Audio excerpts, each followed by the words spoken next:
Hello and welcome to Hybrid, powered by chinkseyMEDIA.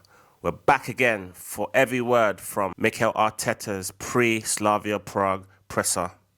We head to Slavia Prague looking for a fourth straight Champions League victory, and ahead of the contest, Mikel Arteta has been speaking with the press. Our last visit to the Czech capital came in 2021 when Bukayo Saka inspired a 4-0 victory in a Europa League quarter-final second leg. Before meeting Slavia once again, Mikel spoke about squad fitness, managing a busy schedule and much more. On Viktor Gyökeres' fitness, he's definitely not available. He hasn't trained today, and we need to do some more tests and scans in the next few days to understand the extent of the injury. But for this game, he's not available. Yeah, to be fair, I kind of knew that from judging by the video I dropped earlier on my channel. He wasn't with the squad. Incidentally, Martin Zubimendi was, although we know he's not available for tomorrow. However, ahead of the Sunderland clash on the weekend, on Saturday afternoon, he's likely to be able to feature. Whereas with Gyökeres' absence for tomorrow, it brings into doubt whether he'll be available for Saturday. And if he was to ask me at this stage, I would say he won't be available until after the international break, which brings his inclusion in the Sweden squad an interesting question. On trying to strike a balance for rotating the squad in another big game. Yes, that's a situation that we've been dealing with for a few weeks and trying to have the right freshness, the right cohesion within the team. The team has been competing really well in all different competitions, and tomorrow we know that we have a really tough match here. They are unbeaten here at home all season. It's a team that are very used to playing together. They have a very clear philosophy. They create a massive atmosphere as well, so we know it's going to be a really tough match. Oh yeah. I've seen some videos of the atmosphere that their fans generate, so Mikel Arteta is definitely not lying. It's going to be a hostile arena that we enter, but I don't think that should be a problem because we've had many of those over the last few years. However, I think we just need to guard ourselves against complacency. It's a Champions League game, so every team that's here will be here on merit. While they're unbeaten at home this season, they haven't faced the side of Arsenal's calibre. We're arguably, if not the best team in Europe, definitely amongst the top 3 or top 5 in Europe at this moment in time. So we should really be expecting to pick up the 3 points no matter what side we put out tomorrow. On the scheduling of our Carabao Cup Quarter-final with Crystal Palace, hopefully they will move our Premier League match because to play 2 days later, it doesn't make any sense, obviously. We will now decide the date. I'm sure they will change the Premier League date as well. Interesting, yeah, because I've actually seen the date earlier on and it was penciled in for Tuesday the 23rd of December. However, it's all subject to change. I mean, to play 2 days later is absolutely ridiculous and I doubt that will happen. 2 days later is Christmas Day anyway, so that's definitely incorrect. On if he's concerned with Viktor's injury, I am concerned because he hasn't had many muscular issues and he had to leave the pitch. And he was feeling something, and that's obviously never a good sign, especially for a player that is very, very explosive. So we are digging in a little bit more to understand where we are in terms of injury, and we will announce it when we know more. Yeah, I'm sure, obviously, Friday's press conference, the manager is going to be pressed on this matter furthermore. So I don't think there's much to say. I think the only thing that I'm suggesting is I doubt he'll be in the squad, or he will definitely not be in the starting lineup. Quote me on this, I could be wrong, but I'm going to put my neck out and say he won't be in the starting lineup for Saturday as well. On our defensive mentality, very good at the moment, obviously. I think the collective organisation is very, very strong, and the individual behaviours of players to defend with such energy, intelligence and aggression in every ball is something that has been key to our success.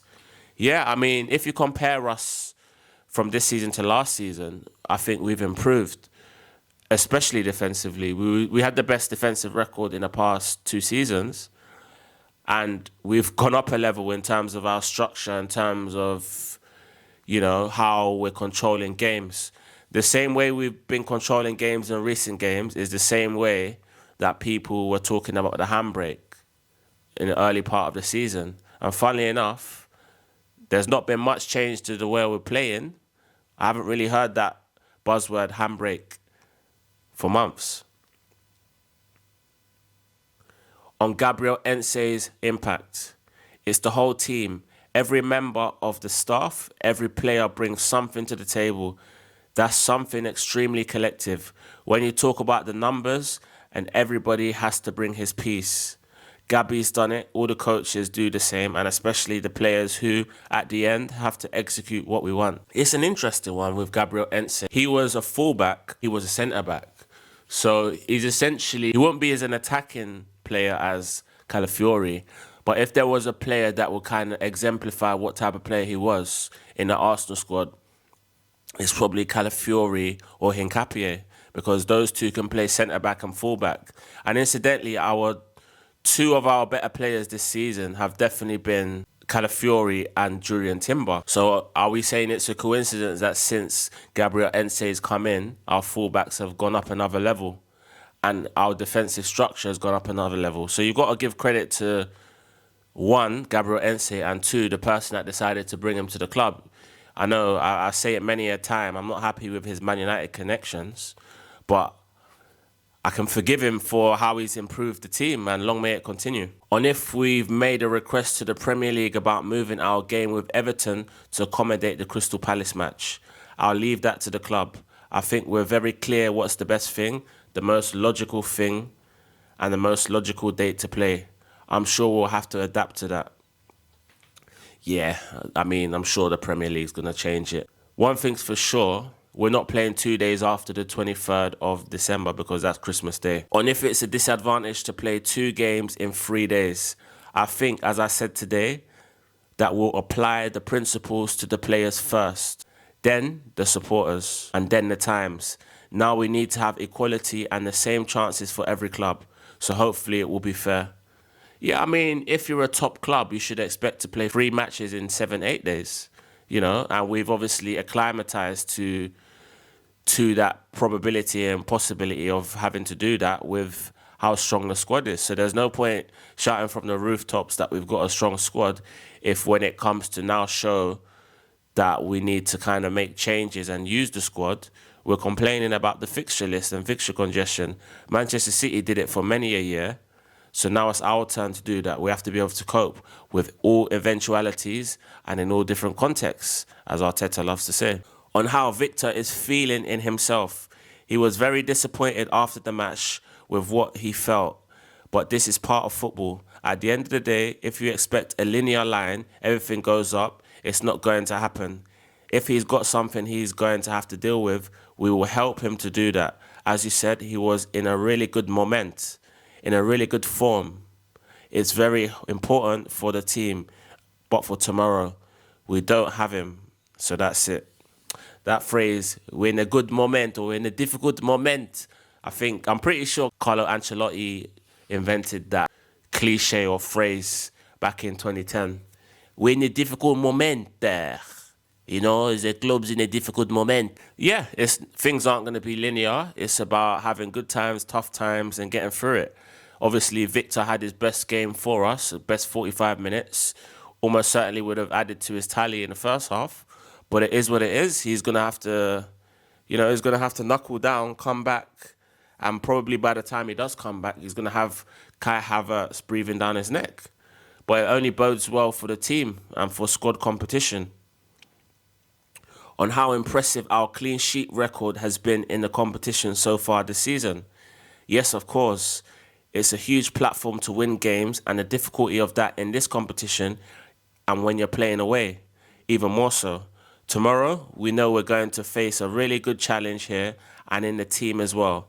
They are very intense, very direct, very vertical, and we're going to have to be really good to achieve what we want. So they play direct football, you know? They play direct vertical football. The ball will be in the air. The ball will be in the air for a lot of the game tomorrow. Okay, but yeah, I mean, we've got players that can deal with direct and physical style, but I think we need to impose ourselves and get on the ball and dominate the game, which begs the question now, does Declan Rice start? Because he's on a yellow card, And obviously another caution would mean he's out for that vital, crucial, important game against Bayern Munich. But knowing Mikel Arteta, I feel like he'll entrust him to start that game, hoping that he'll just have discipline, use his peace of mind to not do anything stupid, and probably get maybe 60, 70 minutes in that game, and then probably take him off, depending on the context of the game. However, this is the same Declan Rice that, lambasted Thomas Partey against Real Madrid, missing the first leg against PSG. It's a shame, but we're going to have to adapt either way. On how concerning it is to have to play 2 games in 3 days with the injuries we have. We have 7 players out, so I don't know what depth we're talking about now, because we're missing a lot of players, a lot of front players. So if we continue to do that every 3 days, we won't be respecting what we discussed earlier, which in our opinion is the most important part. Yeah, that's it's an interesting one, because obviously we're short in attack. We're drastically short in attack, and we've had to obviously draft in some youth players to compensate, with Andre Harriman Anus coming in. I remembered his name. In attack, and he's likely to be on the bench, and he might even get some game time. I doubt he'll start. I personally think he'll go for either Trossard or Merino. I think Merino will play in midfield or attack, but it depends on what the manager decides to do with Declan Rice, so that will be interesting. But I personally think, up front to replace Gyökeres will be either Trossard or Mikel Merino. And if you're going to ask me off the top of my head, I think he'll go for Trossard up front. Just got inkling because he did the press conference. So usually when a player does the press conference, they start the game. I think he'll go Trossard as centre forward, Eze on the left, and Merino in midfield with Declan Rice on the bench. But I could be wrong. On what Viktor's muscular injury is, I'll leave that to the doctors. They will explain. I don't want to talk any more about it.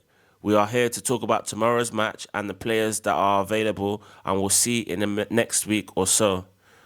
Okay, so can we kindly get the doctors into the press conference so they can tell us what's up with Viktor? Or how do I get in contact with a doctor, may I ask? On Alex Oxlade-Chamberlain being back in training, on Alex Oxlade-Chamberlain being back training with the academy, top character, one of the best characters I've met in football. If we can help him, if we can give him the space for him to get up to speed and have the capacity to find a club, it's a joy. The boys will learn from it. I had the privilege to play with him, and if he's around, he will be a really good role model to have around the team. When I saw this earlier on, I didn't understand it. But obviously, it's just occurred to me that they were teammates, 10, 15 years ago. So obviously they'll probably be friends, Arteta and Oxlade-Chamberlain. I'm still not happy with the fact that he went over to Liverpool and declared them as his boyhood club. Still not happy with that. But obviously we're a club that usually let our former players come back and train. We've let Fabregas come and train with us. We've let people like David Beckham come and train with us in the past. So we've always been a hospitable club. But, with Oxlade-Chamberlain, I still haven't fully forgiven him for going to Liverpool, but I guess it is what it is. On if Declan Rice being 1 yellow card away from a suspension will influence our team selection tomorrow. It comes as well with the situation of Zubi. We know that Zubi was on 2 yellow cards as well, so that's the competition. At some point, you might miss players in crucial games. Obviously, we're going to try and avoid that as much as possible, but that's part of the competition.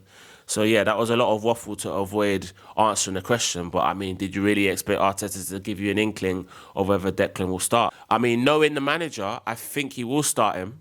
Just knowing that he would trust Rice not to do anything stupid. But sometimes